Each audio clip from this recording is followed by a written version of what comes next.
Hello,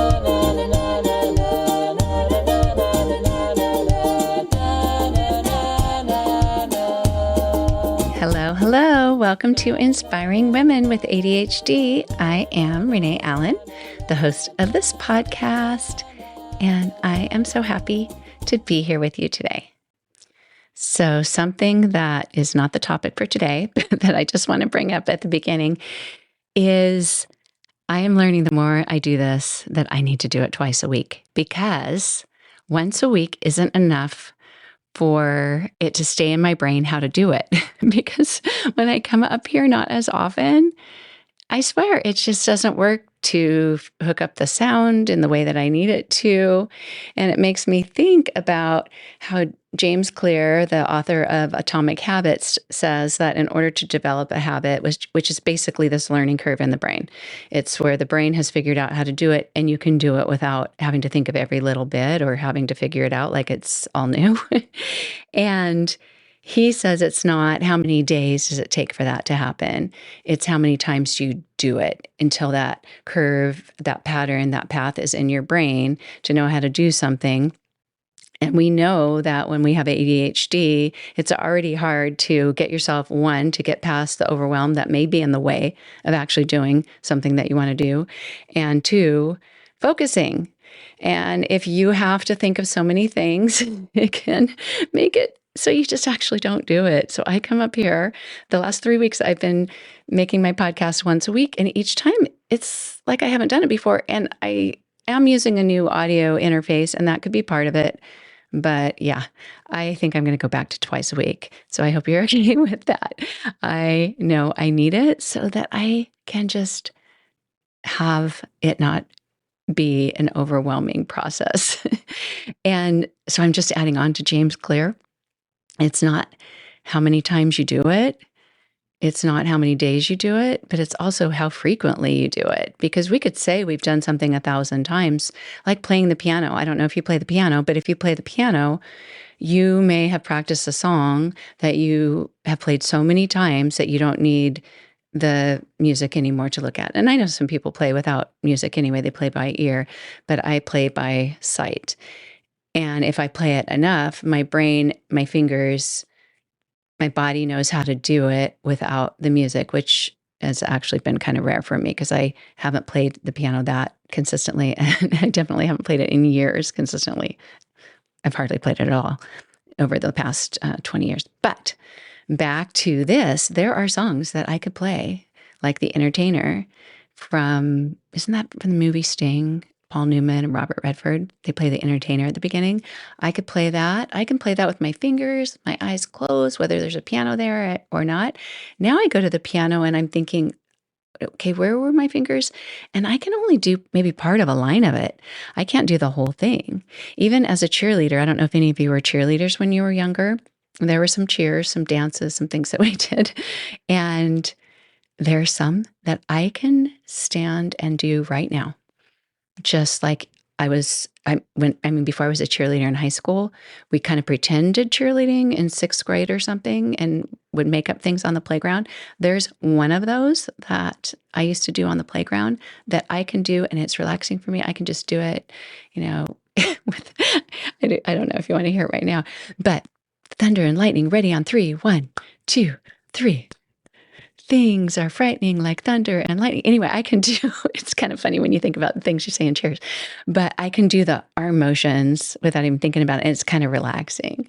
And that's because I made that pathway in my brain so strong that I don't even need to do it frequently. But for the most part, even our high school fight song, and I was a cheerleader for 3 years. 1 year, they called it a song leader. That's a very old term.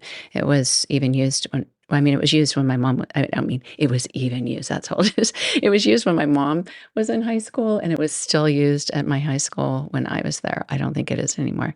But a song leader was kind of like the dance teams that they have at a football field or something. Not that we were great at gymnastics or anything. We were a small high school, but yeah.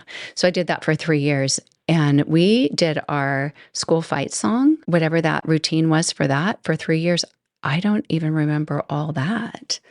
But I think the one on the playground I must have done so many times, or maybe I was younger, because that is something that I don't know if you've learned, but I've learned that there's a time before puberty that your brain retains some information and as a child that is stored in a different part of the brain than it is when you're older. Did you know that? I'm going to have to look into that because I learned about that through my grandpa, actually.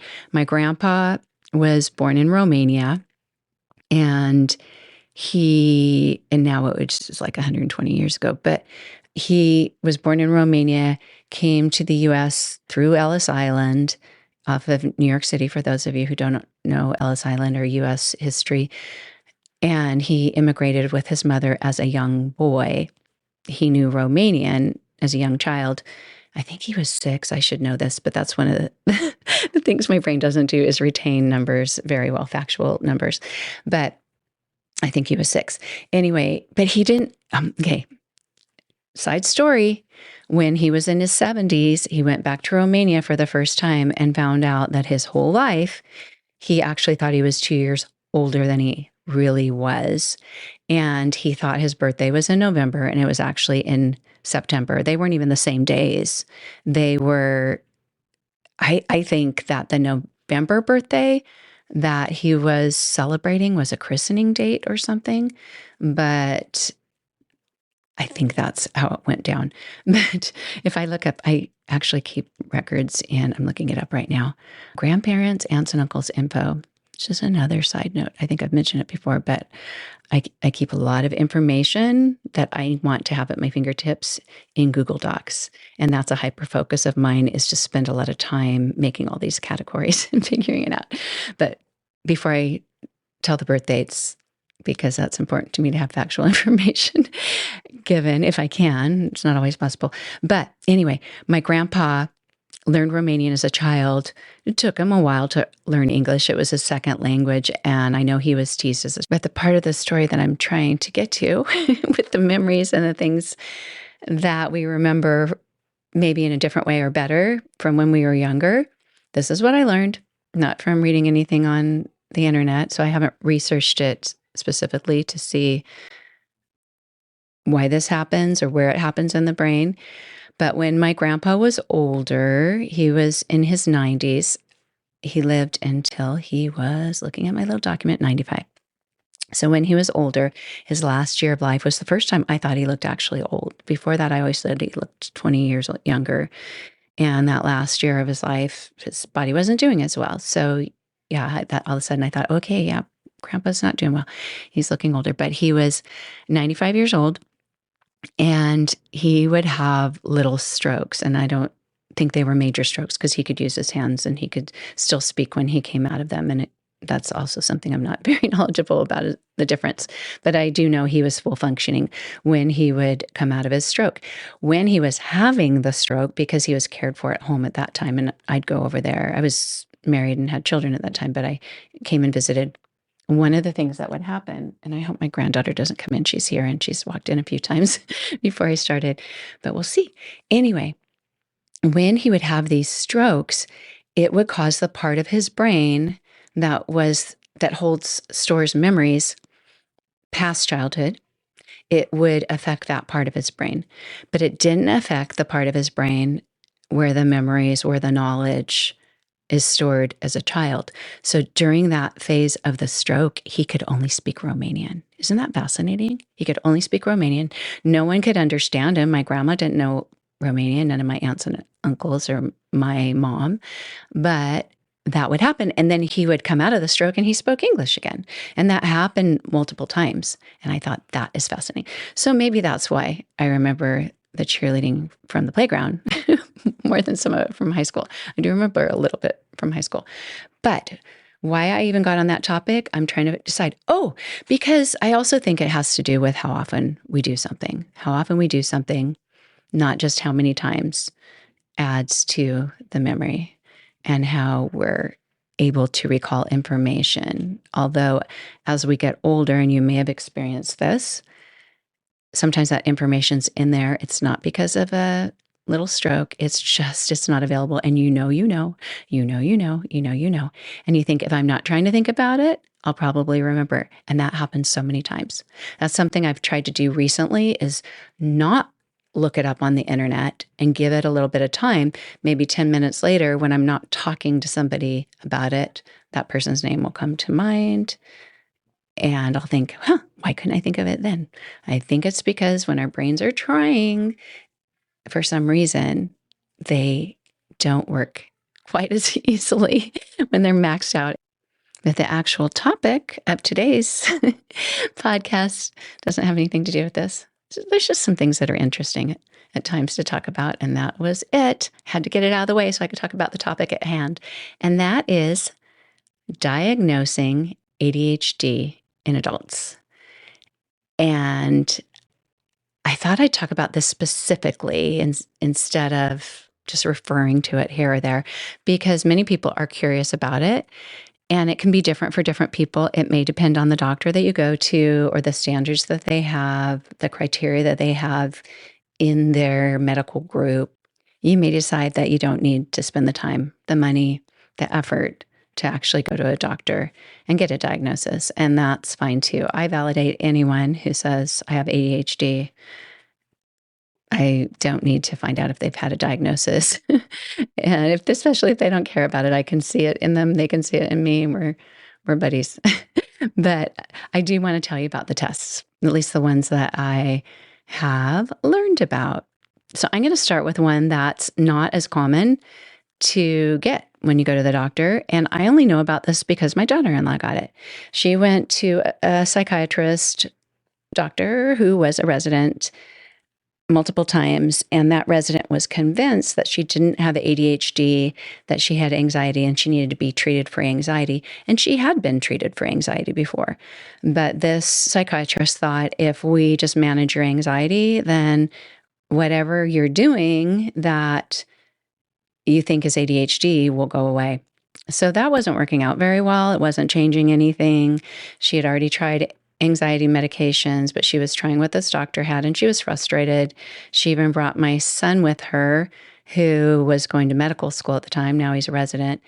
And the doctor, instead of letting my son advocate for my daughter-in-law, thought that that was adding to my daughter-in-law's anxiety to have him involved. But she actually wanted him to be involved. But anyway, so this doctor went in with some opinions or some ideas or something that was blocking her from really giving my daughter-in-law an opportunity to share what it was about her symptoms that made her think that she had ADHD. And so this doctor on this, this is quite a bit of time into it because the visits weren't that close together, but she said, we're going to have you take a QB test. And it's a test that measures core symptoms that are associated with ADHD. So I've never taken this test, but just hearing about what it measures makes me think I wouldn't do very well. But what they do, it takes about 15, 20 minutes. They do this with children or with adults. And they have you sit with a little headband on with a little reflective ball on it and hold a little controller, like a computer controller, but it just has a little button on it that you push. And then there's a camera that tracks your movement, and you look at a screen. And you look at the computer screen, and there's a couple ways that they do it. They either have it with just one gray circle that's on the screen, or that isn't on the screen. And the gray circle moves to the one that's already there. And when it's right there at the same time, you push the button when they're crossing over at the same time. The other one has different shapes. It has circles. It has squares. And you push the button when a symbol of the same shape and color is repeated on the screen. So you might see a red circle, a blue square, a red circle, a blue circle, and then another blue circle, and then and you go ahead and push. And if there's another one, you do it again. So you're giving your reaction time to either seeing those two circles cross at the same time or see the shapes with the same color repeat at the same time. And I'm not sure the specifics of how they measure how they have these little graphs, but there's a piece of paper that you get that has 4 graphs, and not the graphs that have a whole bunch of squares, but more of a big plus sign, that kind of graph. I haven't taken math in a long time or geometry, but you know how you could measure angles or stuff, or you go over 3 and up 4 or whatever, so you've got the big plus sign. And the computer will tell how distracted you were, how your reaction time, or if you're fidgeting may affect your ability to give that response in a timely way. And my daughter-in-law, it was so funny because she said when she was taking it, she thought, because granted, she'd been going to this doctor who had told her over and over, you don't have ADHD, and I don't believe you, and I don't think your symptoms are a problem. And so my daughter-in-law was thinking, my goodness, I am clicking this button so fast that I'm going to do really well on this, and it's not really measuring what my real life is like. And so she took the test and then she went home. So it measures, the time, the distance, all these different little things, the reaction time, variance. And she came back in and she said that it was like that resident doctor was a different person. She was like, hello, well, of course, you have ADHD. My daughter-in-law was thinking, what? Wait, what? Why are you being so nice to me? And she said, we did the test, I got the results, and yeah, you definitely have it. And so she shows her pieces of paper with those 4 plus signs, the Q1, the Q2, the Q3, the Q4. I don't know if that's 4 different times they do it to measure or what. I don't know. But there's 4 different ones. Maybe they're measuring 4 different things. I'm not getting that specific because my brain can't go that far. But anyway, so she sees the diagram, she sees the little squiggly lines and she thinks, yeah, okay, whatever, thanks. Phew, finally, okay, now maybe we can talk about medication. And then the resident says, I'm going to go get the attending physician. And if you haven't been to a resident doctor before, I have now that I live near a university with a lot of residents. So that's my psychiatrist is a resident as well, but a different one and very supportive. But anyway, so the attending physician, who's been around a lot longer, my attending physician looks like he's in his 70s. I don't know how old hers was, but he comes in and the resident says, here's her report on the QB test. And so he kind of grabs it like, okay, yeah, I've seen a lot of these before. And he looks at it. And my daughter-in-law said he did that thing, where you laugh out loud, but you're not supposed to laugh. So you do the, that kind of laugh out loud. And he just went, oh my goodness. And my daughter-in-law thought, okay, what? And they said, okay, this is somebody who doesn't have ADHD. And they showed her an example of a report. And if you even look this up, it'll show this is someone without ADHD. And there's a little bit of movement, a little bit of darkness movement in the middle of that plus sign. On all 4, I'm guessing they're a quotient, Q1, 2, 3, 4. I'm just guessing. Maybe it's not a quotient. And then on the second one, it'll show this is somebody with ADHD. And this shows some squigglies that are, some are higher, some are lower, some are around it a bit. But I would say maybe 1/4 to 1/3 the way up or down in either direction, or maybe a little lower and higher or lower. And then they showed my daughter-in-law hers, and hers, all 4 of the plus signs were so squiggly, like craziness. Like you gave someone with ADHD and her 3 children, the grandchildren, one of them that I'm watching, they all have ADHD. So that, they could totally do that. They could just do that if you hand them a crayon or a pen or something. But it was all over the place. So they were saying, yeah, like you have it very extremely. And that was so validating to her. Of course, it was validating. But that is something you could ask for, a QB test, if you are going and giving examples or answering questions by a doctor and not getting a diagnosis. And maybe you think you have ADHD and you don't, but usually we know each other pretty well, know ourselves. We probably know each other very well too. But yeah, so that's the first test that I'm telling you about, although it's probably not the first test a doctor would suggest. It's probably something that wouldn't be done unless they can't see it just from conversations or asking you questions. So the more simple ADHD testing is done more in a written answer questions, or the doctor just asks you those questions. But you have to meet certain markers, either in the inattentive type or the hyperactive type. And if you have high markers in both, meaning how many questions you answered in a certain way, then you would either be diagnosed for the inattentive, which a lot of people call ADD, but ADD actually hasn't been used officially in the medical world since the 1990s. And that blew me away because I didn't even know about ADD until the 90s. So why everyone was saying it and saying, I have ADD, it doesn't make sense to me, especially if they were a child and they were born in the 90s. But yeah, who knows? Who knows?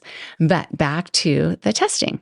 So it is different for adults than it is for children. And for children, at least for my son, they interview the teachers or have them fill out the Vanderbilt test or assessment. They'll have them answer questions. So a teacher, a parent, and then the doctor observing the child will be 3 ways that the doctor gets that information. They could also do that QB test if they wanted. But for an adult, it's different. And they will go back to childhood because you will have symptoms in childhood. Even if you didn't recognize it then, it is important to have, in making a diagnosis, for the doctor to know if you had any ADHD behavior as a child. And they'll ask you questions if you can't connect those dots to see if you did. But also just the likelihood that if your child has ADHD, one of your children's parents have ADHD, that's a very high likelihood. It's very genetic. It doesn't mean that every child who has ADHD has a parent who does, but it's very common. So if one of your children is diagnosed and you tell the doctor that, that may help them see, okay, there's more of a likelihood that you have ADHD. So whether the doctor is asking you questions or has you fill out one of the written assessments, what they are looking for is if you have a certain number of symptoms that are common with the hyperactive impulsive type or the inattentive type. The hyperactive impulsive type, the 9 symptoms, and you would need to have at least 6 of these, is fidgets or squirms a lot. So moving around, like you can't sit still. And you may not notice that as much if that's how you've always been. I have this type, so I haven't noticed it unless I'm in a place where you're not supposed to move.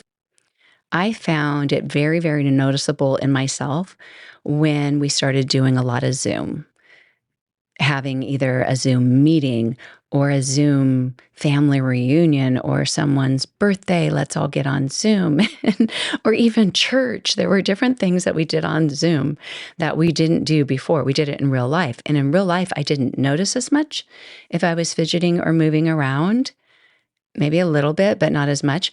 But with Zoom, you're sitting there and you're aware that people can see you.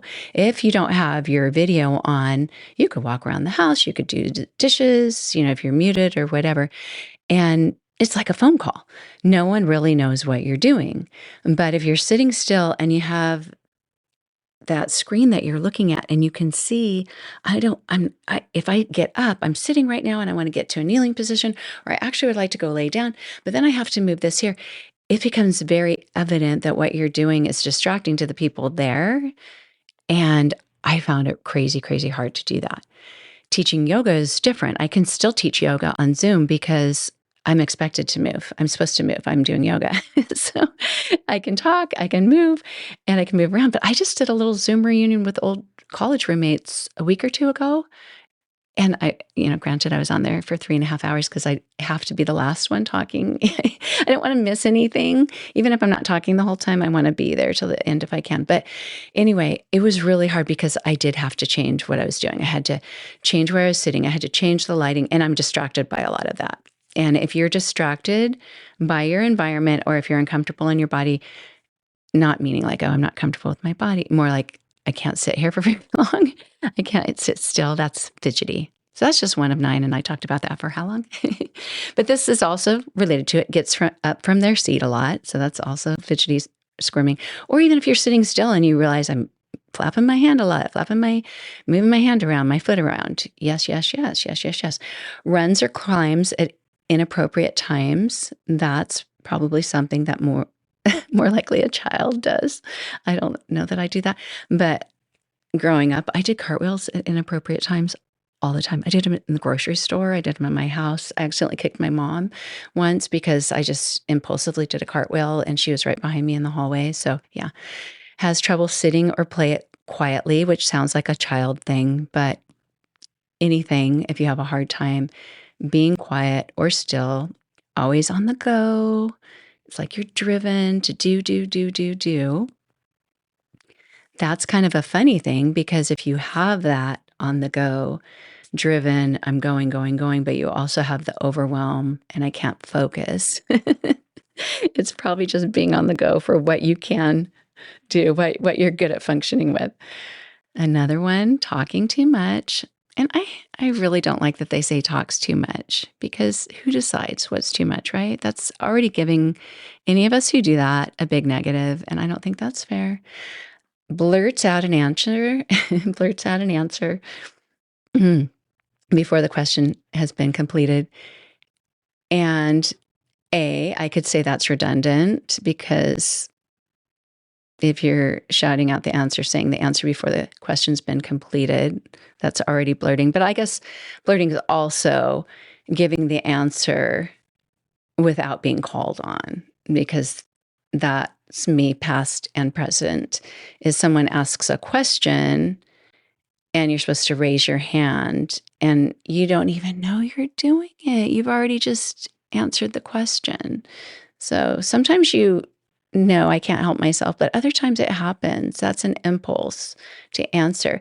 And I would put that with adults. Obviously, I'm not the one that gets to make up these rules, but that also happens in conversations. It's not just a question. It's you're talking with your friend or anybody, and they're talking about something that excites you or you want to chime in on, and they might say you're interrupting, but you're chiming in, you're excited. So yeah, that could be a blurt too. Oh yeah, that is number 9, interrupting others. So but even that, that is the negative connotation to that, right? Because I didn't see myself as interrupting. Maybe I have a few times, but I would say 9, 10 times out of 10, if I've done that, I would call it chiming in more than interrupting. The chiming in a conversation where it's just the two of you or the three of you, and you are going through this back and forth, but you haven't let somebody complete a thought. I think that's different than interrupting. Someone's telling a story, telling a joke, telling whatever, and you just changing the subject, to me, is the biggest interruption. And I don't like that. Anyway, so yeah, blurting, interrupting. And then the one that I skipped, which is so ironic, is has trouble waiting their turn, because I skip things like that. Like if I'm reading a list, I skip the things that I don't want to do right now. And that's having trouble waiting my turn to get to the very end before I say interrupts others. So out of those, I would have 8 out of 9. And I remember the first time I saw, it wasn't an online quiz, an interactive quiz, but it was a checklist. It might have even been a Vanderbilt. But when I first looked into ADHD for myself, I saw if you have 6 out of 9 of these, and I think I did see, like, oh my goodness, I have a lot of these. And then on the next one, if you have 9 out of the other list, I had, it was almost like I had 10 out of 10 or 9 out of 9 or 7 out of whatever it was. It was like, wow, I didn't know these were ADHD symptoms. So you may not either. You may know, whether you've been diagnosed or not, you may know, yeah, I have ADHD, but you may not know all the way it plays out. And when I went to my doctor to get the diagnosis, he didn't have me go through some questions like, these are the things to see if you're inattentive, and these are the things to see if you're hyperactive, or fill this out where I could see it. He just asked me some questions. And I talked a lot. And that's why when I looked at the medical notes, it said hyperverbal. And I thought, yeah, I had a story for each thing he asked. And I think they're surprised when we really do remember a lot of things as a child, because that's one of our gifts with ADHD, whether you call it a superpower or a gift, your ability to remember details about things from long ago. It may not be everything, and there may be things that other people remember that you don't, but I've been surprised how many people think that's unusual that I do that. I think, doesn't everyone do this? And my dad does. Maybe that's why I don't think it's unusual. My dad remembers every detail. And he remembers the actual dates and things, the numbers better than I do. But okay, inattentive type. These, you need to have at least 6 if you're 17 or older. Oh, that's us. Okay. So you have to have at least 5 of these if you're a child. You have to have at least 6. Oh my goodness. Okay, I was going to delete that and cut it shorter, but you know what? We're real. We are just having fun together. I don't need to make that more perfect. That is my inattentiveness coming through, that I can't pay attention to between what they're talking about. Okay. If you're 17 and older, you need to have 5 of these. If you're younger, it would be at least 6. So you only have to have 5 of these to be inattentive as an adult. I don't know why it's different for children, but I'm just telling you that. So these are 9 things. You don't pay attention to detail, or you make careless mistakes. If you've ever thought to yourself, I could never be a medical doctor or a nurse because I don't pay attention to detail and I could give 200 cc's instead of 20 cc's or 2 cc's and kill someone. Yeah, I've thought that before. I've said that out loud to my friends who have become nurses because I learned very early on the risk that it would be to somebody who has a doctor or a nurse, a medical professional who can't pay attention to details. And when you realize that and you know that is not my gift, that is not my gift, that is part of the inattentive type. You just can't pay attention to every detail. Maybe you hyper-focus on one detail, but you can't pay attention to all those details and recall them. Number 2, doesn't stay focused on tasks. And you might be able to with some, that's the hyper-focused, but for the most part, can you stay focused on tasks? Certain ones, your favorites, it changes from day to day. It changes when you're on your period. It changed when you hit menopause. Different hormonal changes can affect the intensity of some of these things too. Oh my goodness. I really do need to video these because right now, usually I wave my hand a lot while I'm talking. Right now, for whatever reason, both my hands are in fists and I'm making circles like around, like I'm making giant Mickey Mouse ears in the air because that's how I feel in my body when I say that. Okay, number 3 of inattentive types. If you're an inattentive type, I'm going to remind you what we're talking about. Number 3, doesn't listen. And I don't even know if that's a nice way to say it because maybe we want to listen, but we can't pay attention all the time. Have you noticed that? I've noticed that with phone calls. I used to be better at hearing what people were talking about, and I have to really focus on it. Or just like completing tasks around my house, if I'm just cleaning off the front of the cabinets and drawers in my kitchen, I can hear so much better. I love getting on my hands and knees and grabbing a cloth and cleaning the floor if I'm talking on the phone, which, sadly, we don't talk on the phone as much as we used to, but that is such a good way to get things done. But it's not that we can't listen. It's just that our brains have a hard time listening. So yeah, whoever wrote this list and said doesn't listen we want to listen. That's mean. Doesn't follow instructions, complete schoolwork. So that's more of a child thing, chores or duties. I would say has a problem, struggles with following instructions. If I was looking at this as a mom, how old is my son right now? 5 years ago, before I knew I had a ADHD and before I knew he did, I would say that he's not listening, he's not paying attention, and he's not following my instructions, which is clean up your room. Before you leave the kitchen, take your plate to the sink. I just need to do this first. No, you won't come back. You won't do it. Or, and he'd promise he would, and he wouldn't because he'd forget. But I didn't know that then. So I was a little harder on him then. But yeah, it's not that they don't want to follow instructions. It's just that you can only have so many things in your brain at once. And if you think of playing board games, I know I've mentioned this before, but this is so enlightening to me, so helpful to me to know that having a hard time playing a new board game or a card game with a group of people where they just say the words in the air. They are just telling us, and we're supposed to take those words and remember them. And then once we start playing and there's pressure and our brain's not functioning as well, it's not like I'm competitive. I really want to win, but I can't remember all the instructions. So I'm the person that either asks for the box, if there's a box, so I can read them, so I can maybe see how they work in order and make sense of them in my brain. I still might not remember right away. I might have to play it a few times, but that's that repetition I was talking about and how frequently we do it. You play a game you haven't played in a while and you're saying, I don't remember. How do we play this? Crazy eights, how do I do that?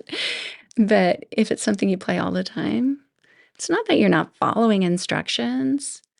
It's just that you can't keep them all in your brain. That was 4. Number 5, has trouble organizing tasks or activities. I would say there are people who struggle with that. I would say you could struggle with that at times and not at times. You could say, once I take out all the distractions or have a big chunk of time and have the right containers of here's where I'm going to throw things away, here's things for the thrift store, here's things I'm going to give to my mom, whatever, you could probably come up with a system, but it's just getting everything else to quiet in your mind to be able to organize that or an activity. But maybe that's just not my total challenge as a person with ADHD, because I do love to plan activities. I do love to plan, a baby shower, or I've been having Christmas parties, favorite things parties. I like doing that. There are other things like planning Thanksgiving dinner. Those overwhelm me. But okay. It actually does me better. They should have numbered these. They shouldn't have put little bullet points because I have to keep going back and seeing which number I'm on. And I can remember there are 9, and I do better by just subtracting 4 and see where I am. But avoiding or dislikes doing things that take effort or concentration. Yeah, those are the things that we're not in the habit of doing. We haven't learned how to do yet, or we haven't done consistently enough to be able to do it with a little more ease. So trying a new recipe, it could be pretty much anything. So many things that we do on the computer take so much effort or concentration, learning to do something new. And that's one of the reasons that the computer can be such a distraction as you go on to do something that takes focus. Let's say you're taking a class and you need to write a paper, and that takes effort, but you think, I'll just check my email because that's easy to scroll. That doesn't take concentration. But if you see an email that says you haven't paid this bill and you think, yeah, I did, and you have to look into that, that may take effort and concentration. So you have to focus on that instead, or you don't, and then you forget. So anyway, avoiding or not liking doing things that take effort or concentration because it's already hard for us to focus, and that takes a lot of brain power. Here's another one, very, very common for us, is losing things. Losing things. Oh, yeah. If you've ever lost your keys, you've ever lost your earbuds, AirPods, I don't know why they make those so little. You can tell where they are from your phone or your computer. They're in your house, but can you tell where they are? Do they make a noise? I don't know. Maybe there's a way around that. But if the battery dies on them, how does that help? Oh, yeah. If you have Find My iPhone on your phone, how many times do you ring that to find your phone a day? Mine is at least once. Many, many, many, many, many times on other days. And yeah, it's no fun to lose things. And the thing is I feel like when you lose something, you're a little bit sad, and it takes a little bit out of your brain to feel that sadness. And if it's something that you need to function with, like they are your only earbuds and you need to use them, or they're your only reading glasses, they're prescriptive, and you need them to be able to use the computer, to be able to focus without having to squint, all of those things that we lose that we need to function, getting keys, we need to get in the car. Having multiples of them is super helpful, but if you lose multiples, that's hard too. So, oh my goodness, this isn't therapy for losing these things, but It's easy to go down the rabbit hole, go down the rabbit hole on each one, because if you relate to these, you can probably come up with 100 instances, but is easily distracted. So isn't it interesting that you only have to have 5 of these if you're older, and it's very likely that you have most or all. Easily distracted, that can be by people, that can be by thoughts, that can be by noises, that can be by sounds, that could be by things that you do, movement, tripping on the way to do something, and then you can't even remember that you went to do it because you hurt yourself. I don't know. So many ways that you can get distracted. And the last one goes along with losing things is forgetful. Have you ever forgotten something that you're supposed to do and you knew that morning when you woke up? You even looked at the calendar. You even knew for sure that you had to do it. You even had it on your phone as an alarm, but you were away from your phone, or you lost your phone for that bit of time. So it just piles on top of it itself, doesn't it, sometimes? In conclusion, back to the testing, there are actual rating scales that doctors look at to see whether your behavior, your ability to complete tasks is affected, and if ADHD is the reason for that. And some of them are more for teachers to fill out, and they're more for children. But the one that is available for adults to look at is the Vanderbilt Assessment Scale. And that's the one they actually used for my son. He was a freshman in college at the time, but they had his high school teacher. She actually had another teacher look at it as well. But I think if he was a child, we would have filled it out differently, and he would have been measured in a hyperactive type. And actually, I think if I were to look at it again, understanding more that hyperactive components, he totally has that. But when he was diagnosed, I think it was going more off of his ability to function at school, and he was very high functioning at school. But there's another one called the Connors Rating Scale that looks at your behavior, how it affects your work, your social life, even if you're in school, and how it affects relationships, jobs, and things like that. I guess just like it was hard for me to get off that Zoom call that I was on for 3.5 hours with my friends, I don't want to get off of here with you. I'm having fun talking to you about this, but this is the end of this topic. So it's going to be the end of the podcast. And I am kind of reaching what my longest podcasts tend to be 45 minutes-ish. But thank you for being here. I am going to make 2 episodes next week unless the power is out. I am in Florida. There is a hurricane coming today. We are braced for it. We are on the side, not the very middle, but the side which would have more winds, more rain, more who knows what than the other side. So we'll just see how it goes. So hopefully we'll still have power, and I'll be able to have 2 episodes for you next week. Hopefully we'll have a lot of things. Hopefully we won't have any damage.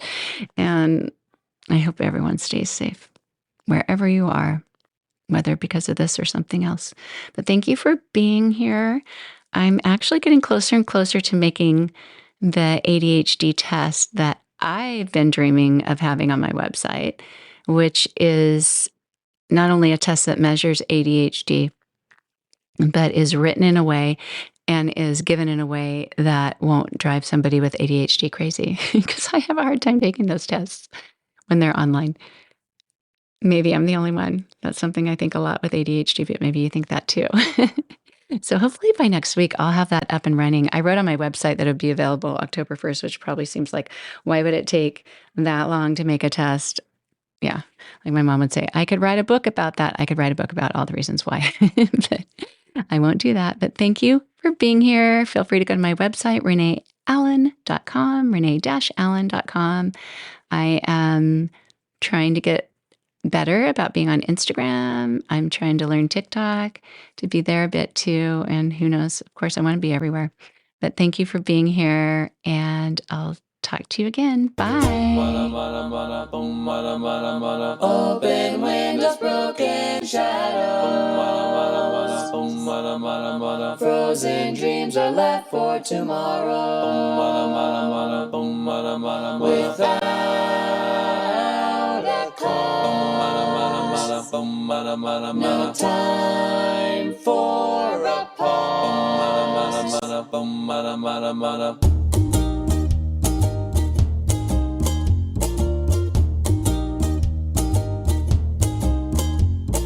Rewind, I've run out of time to sing melodies and harmonies. I'm cut short.